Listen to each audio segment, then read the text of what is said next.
жарамазан жайыққа мініп келем қайыққа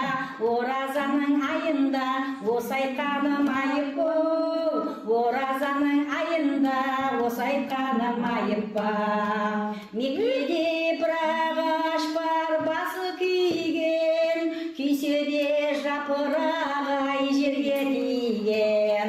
осы арада келіндер бар құдай сүйген көргенде апалар деп сәлем берген ахауайдай өмір жайды ой мұхаммед үмбет айтқын жарамазан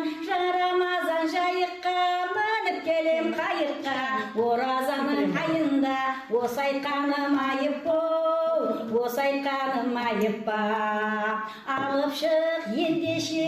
ай алып шық дейм береріңді сартабаққа салып шық дейм берерің сартабаққа сыймай қалса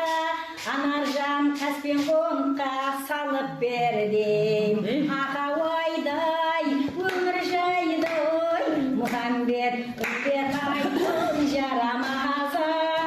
жарамазан жайыққа мініп келдім қайыққа оразаның айында өстіп айтсам айып қой оразаның айында өстіп айтсам айып па